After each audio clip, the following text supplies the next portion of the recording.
Terima kasih kita ucapkan kepada bapak-bapak yang telah memimpin mulai dari pembacaan surah Yasin, tahlil dan doa. Kita bermohon kepada Allah SWT yang mana kegiatan kita tadi semoga pahala, nikmat, rahmatnya dilimpahkan kepada almarhumah Martini binti Samsudin. Kemudian doa kita panjatkan tadi, ampunkanlah dosanya, maafkanlah kesalahannya, terimalah semua amalnya, sayangilah dia dan tempatkanlah pada sisi yang mulia, dan buatkanlah kuburannya seperti taman-taman surga. Amin ya robbal alamin. Bapak Ibu hadirin sekalian, berhubung Pak Ustadz kita telah hadir pada kesempatan ini, maka kita memasuki acara selanjutnya, yaitu ceramah takziah. Kepada Bapak Bulkis MHI kami persilakan dengan segala hormat.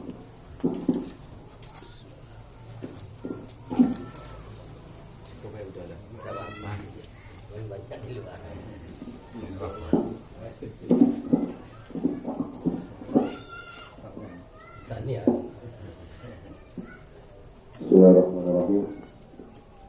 Assalamualaikum warahmatullahi wabarakatuh.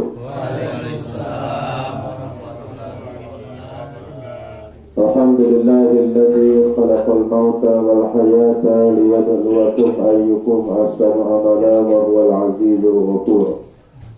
Wassalatu wassalamu ala asyrafil anbiya'i wal mursalin wa ala alihi wa sahbihi ajma'in, amma ba'd.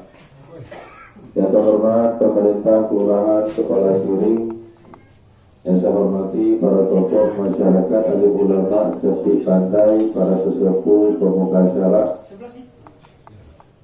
dan yang saya hormati Kakanda Bapak Ali ST selaku anggota DPRD Kabupaten Telkom, dan Bapak Ibu yang mau nyalet juga saya hormati, serta para hadirin wal hadirat jamaah takziah wa tasriyah rahimakumullah. Bapak Ibu, mengawali tasriyah ini kembali kita bermohon kepada Allah Subhanahu wa taala agar kiranya Allah yang Maha Pengasih lagi Maha Penyayang, Maha Pengampun, Maha Memaafkan, Allah mengampuni segala dosa dan kesalahan almarhumah Ibu Martini binti Samsudin, diterima segala amal ibadahnya, dilapangkan alam kuburnya. Mudah-mudahan alam kubur almarhumah Ibu Martini binti Samsudin ini menjadi taman di antara taman surga, dan semoga nanti di akhirat almarhumah ini dimudahkan perhitungan amalnya dan dimasukkan ke dalam surga Jannatul Na'im. Para keluarga yang ditinggalkan mudah-mudahan diberikan kesabaran, ketabahan oleh Allah Subhanahu wa taala. Bapak Ibu, tausiah pada malam itu pertama saya tujukan kepada keluarga yang ditinggalkan. Bapak Ibu, almarhumah ini meninggalkan suami, kemudian 3 orang anak, 12 cucu. Menantunya berapa kali? Saya harus lama ya. Kepada keluarga yang ditinggalkan, Rasulullah SAW bersabda di dalam hadis riwayat Muslim, "Ma min muslimin yusibuhu adza min marad, fama siwahu illa hatta Allah Ta'ala bihi sayyi'atihi kama tahatta asy-syajaratu waraqaha." Artinya, tidak satu pun bencana, penyakit atau lain halnya yang menimpa seorang muslim kemudian dia bersabar,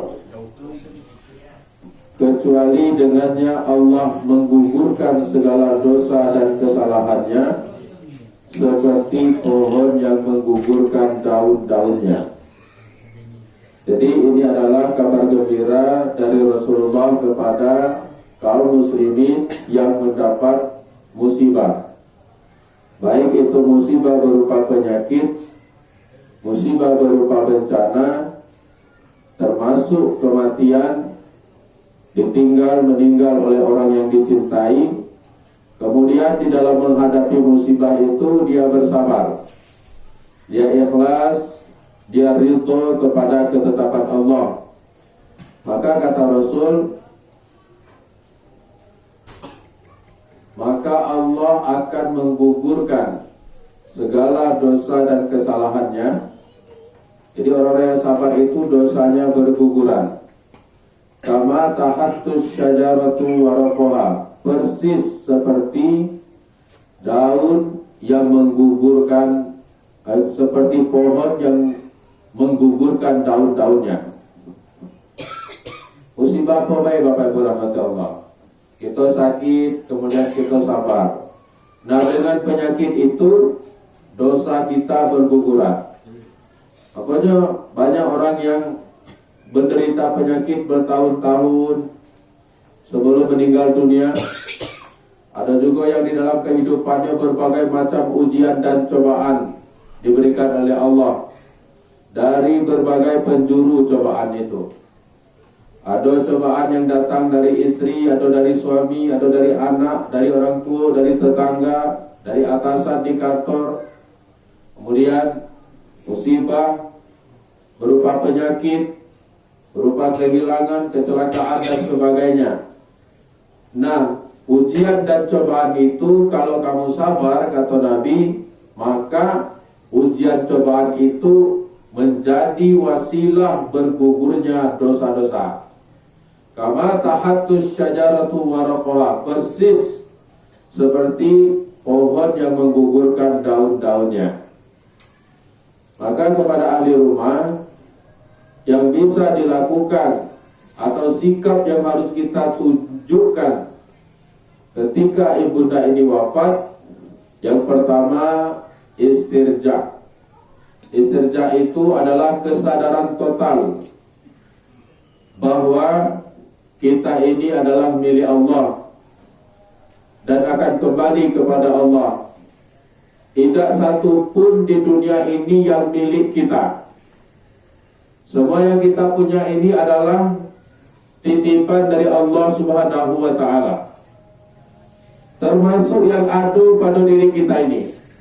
Bapak Ibu rahmatullah Allah, saya kasih contoh ya, kata Allah dalam Quran, wa fi anfusikum afala tubsirun, dan yang ada pada dirimu mengapa tidak kamu perhatikan.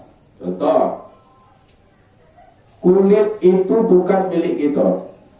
Kalau kulit ini milik kita, kita yang berkuasa, siapa yang mau kulitnya keriput, peyot, tak ada kan? Maunya tetap kencang, muda selalu, kinclong, celing. Tapi ketika kulit itu mulai kendur, mulai keriput, peyot, tidak ada yang bisa menahannya. Ngapa? Karena bukan milik kita. Itu kulit ada di diri kita. Rambut bukan kita yang punya. Kalau kita punya, pasti kita punya kekuasaan padanya. Bisa kita atur. Kalau rambut milik kita, kita yang berkuasa, siapa yang mau rambutnya mulai rontok, mulai berguguran? Aku tidak ngecek kalau yang umpan ya. Terus sampai segitu kan umpan ada juga udah tuh nanti tertimbul orang kan. Tidak ada orang yang mau rambutnya rontok berguguran. Inginnya rambutnya lebat, hitam, legam, gagah. Tapi karena bukan kita yang punya kuasa, ketika rambut kita satu persatu berguguran, mulai rontok dan botak, kita tidak bisa berbuat apa-apa kecuali nyembirnya atau pakai rambut palsu. Gigi bukan kita yang punya. Kalau kita yang punya dan kita yang memiliki kuasa atasnya, tidak ada orang yang mau opong. Ketika gigi satu persatu permisi meninggalkan kita, kita tidak bisa berbuat apa-apa. Ngapa? Karena gigi bukan kita yang punya. Ketika terjadi razia, ditemukan narkoba atau sabu di dalam kantong seseorang, dibawa ke kantor polisi, dia dibilang, kamu ini pemakai. Nyo bersumpah demi Allah, hamba bukan pemakai, katanya. Apakah polisi percaya begitu saja? Tidak. Macam mana caranya? Tes urin. Urinnya diambil, dibawa ke laboratorium. Urin ngaku, Pak. Tak bisa kita atur. Jangan kau ngaku, nanggung kita berdua sama-sama masuk penjara. Urin saja yang najis itu, yang kalau kita mengeluarkan urin kita wajib berwudu, batal wudu kita, tak sah solat kita. Najis pun tak mau tunduk kepada manusia. Mengapa? Karena bukan milik kita. Tulang kita bukan milik kita. Kalau milik kita, siapa yang ingin stroke, siapa yang ingin rematik, siapa yang ingin encok, siapa yang ingin lumpuh? Tak ada. Semua ingin menjadi kuat, tapi karena bukan milik kita, maka semakin lama kita bertambah usia, wa man nu'ammirhu, siapa yang dipanjangkan usianya, nunakkishu fil khalqi, maka semakin lama semakin lemah. Mengapa? Karena tulang bukan milik kita. Darah, kalau darah milik kita, tak ada orang yang mau kena kanker darah, leukemia. Kalau ginjal ini kita yang berkuasa, tak ada orang yang mau gagal ginjal, yang mau cuci darah, tak ada yang mau. Artinya apa, Bapak Ibu rahmati Allah? Yang di diri kita pun bukan kita yang punya, bukan kita yang punya kuasa. Maka itulah hakikat dari inna lillah, sesungguhnya kita ini milik Allah. Itu yang nampak, Pak. Apalagi nyawa, apalagi roh. Kalau roh itu milik kita, kita yang punya kuasa atas roh. Siapa di antara bapak-bapak yang pernah lihat rohnya sendiri? Lah berapa kali awak berkaca bercermin? Pernah tak tengok roh sendiri? Pak Imam, habis roh kamu. Tidak ada tengok apakah putih, apa hitam, apa seperti asap, apa seperti kabut, apa segi empat, apa panjang, apa pendek, apa keriting, apa lurus. Tidak ada yang pernah tengok rohnya. Karena bukan milik kita. Walaula idza balaghatil hulqum, ketika roh sampai ke tenggorokan, wa antum hina idzin tanzurun, dan kamu keluarga besarnya, anak-anaknya, suaminya menyaksikan ibundamu sedang sakaratul maut, istrimu sedang sakaratul maut, tapi kamu tidak melihat malaikat mencabut nyawanya. Wa nahnu aqrabu ilaihi minkum, padahal kami itu lebih dekat kepadanya daripada kamu. Kamu peluk ibumu, kamu dampingi baca la ilaha illallah, kami kata Allah lebih dekat lagi dengan dia. Tapi kamu wa antum la tanzurun, kamu tidak melihat kami.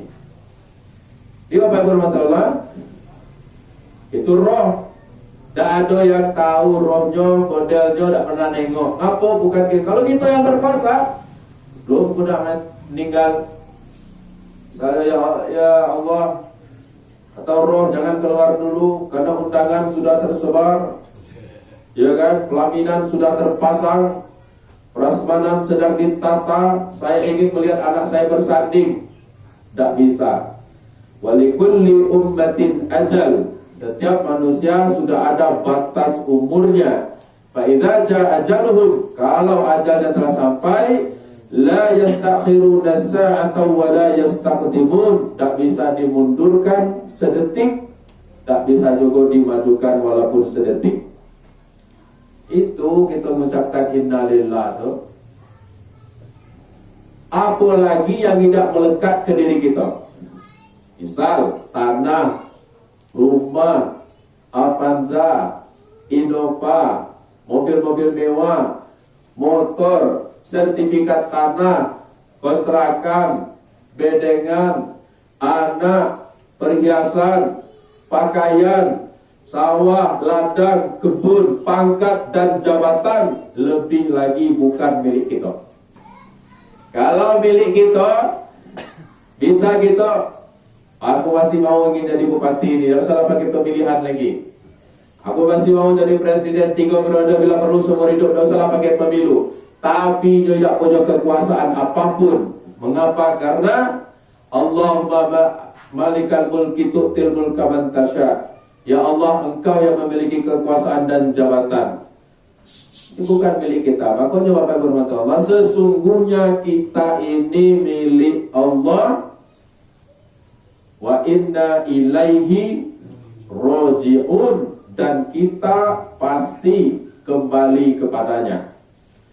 Itu yang harus dihayati betul oleh ahli rumah, bahwa almarhumah ini adalah milik Allah Subhanahu wa ta'ala, dan Allah memanggil keharibaannya.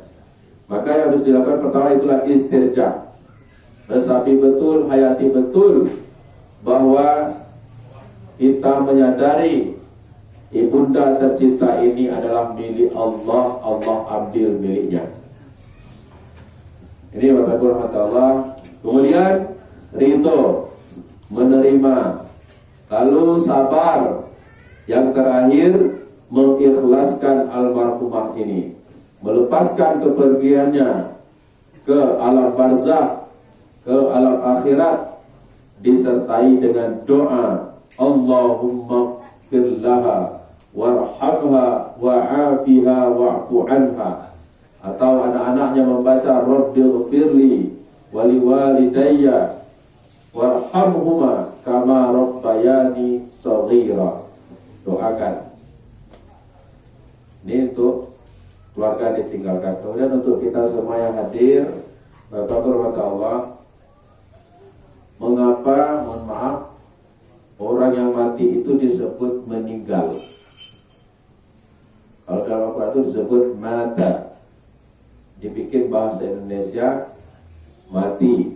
Bahasa Indonesia itu bapak-bapak banyak diambil dari bahasa Arab. Akhir itu bahasa Arab. Musyawarah itu bahasa Arab. Itu nasab itu bahasa Arab. Ini adalah banyak bahasa diambil bahasa Arab. Nah, orang mati disebut mati karena berpisahnya roh dengan jasad. Kemudian disebut juga meninggal. Mengapa sih disebut meninggal? Karena Rasulullah bersabda, yatba'ul mayyit salas, yang mengikuti mayit itu 3. Fayarji'usnani, di antara 3 kok 2 pulang. Wa yabqa wahid, yang tinggal cuma 1 yang menyertai mayit itu. Yatba'uhu ahluhu wa maluhu wa amaluh, yang mengikutinya yang 3 ini, keluarganya, hartanya dan amalnya. Fayarji'u, kembali, ahluhu wa maluhu, keluarga dan harta pulang. Wa yabqa amaluh, yang tinggal selama-lamanya bersama mayit itu adalah amalnya. Nah, karena semuanya ditinggal, tidak ada yang dibawa kecuali amalan, maka orang mati itu disebut meninggal. Itu Bapak Ibu rahmati Allah, bukan semata-mata istilah saja. Seharusnya kata-kata meninggal ini menjadi pelajaran kepada kita yang masih hidup. Kita akan meninggal. Siapa yang kita tinggalkan? Ahlu, keluarga. Keluarga ditinggalkan. Kalau istri tinggal, suami tinggalkan, anak tinggalkan, rumah ditinggalkan, mobil ditinggalkan, kendaraan ditinggalkan, perhiasan ditinggalkan, sertifikat tanah tinggalkan, harta ditinggalkan semuanya. Tidak ada yang dibawa. Maka disebut meninggal. Nih, telah meninggal dunia. Pengumuman di masjid. Dunia itu apa? Dunia ini Bapak Ibu rahmati Allah, apa yang ada di dalam bumi ini, itulah disebut dengan dunia. Apa itu dunia? Ma yatamatta'ul insan summa yazalu qalilan fa qalila. Sesuatu yang dinikmati oleh manusia yang hilang secara perlahan. Mata tempat dunia. Makanya makin lama makin kabur, tak ada orang makin tua makin terang pandangannya. Tuh, telinga ini pendengaran itu dunia. Makanya makin lama makin peka, makin kurang daya dengar kita. Selera makan itu dunia, maka makin lama makin kurang makanan yang bisa kita makan. Kau tak boleh, cik dokter, jangan makan kacang-kacangan, jangan minum kopi, jangan mengkonsumsi gula, jangan pakai garam, jangan makan ayam potong, jangan makan daging, jangan makan daging kambing. Macam-macam, apa yang boleh dimakan? Makanlah terong. Buat belum kayak kumur, dokter. Atau nak prasmanan, buat limun. Limun dan insyaAllah saya patang juga. Ya Bapak Ibu Allah, itulah hakikat dunia. Kemudian yang kedua, yaitu yang mengapa disebut meninggal ya, karena tidak ada di bawah. Nah, yang ditinggal itu nanti ya termasuk kenangan. Gajah mati meninggalkan belang, harimau mati meninggalkan gading, salah ya. Harimau mati meninggalkan belang, berarti nyimak. Kemudian gajah mati meninggalkan gading, manusia mati meninggalkan nama dan gelar. Nah, itu nama dan gelar. Makanya Bapak berhormati Allah, kalau di Minang, Padang, Sumatera Barat, ada 3 fase kehidupan yang akan dilalui oleh manusia. Nan pertama, yang pertama, masa kudo pacu. Nan kedua, masa jawi bajak. Nan ketiga, masa kuciang tua. Kecelakaan satu ya. Yang pertama, masa kudo pacu. Kudo pacu, kudo yang digunakan untuk balapan, untuk lomba. Bentuk kuda pacu, cak mana bentuk kuda pacu itu? Nan pertama, nan paling gagah, bulunya masih bagus, larinya kencang, kemana berjalan orang bersorak, kagum orang melihatnya. Kapan masuk kuda pacu? Kuda pacu ini dari satu arena ke arena yang lain. Hidup ini adalah hiburan. Hidup ini adalah permainan. Dari satu arena ke arena lain. Hidup ini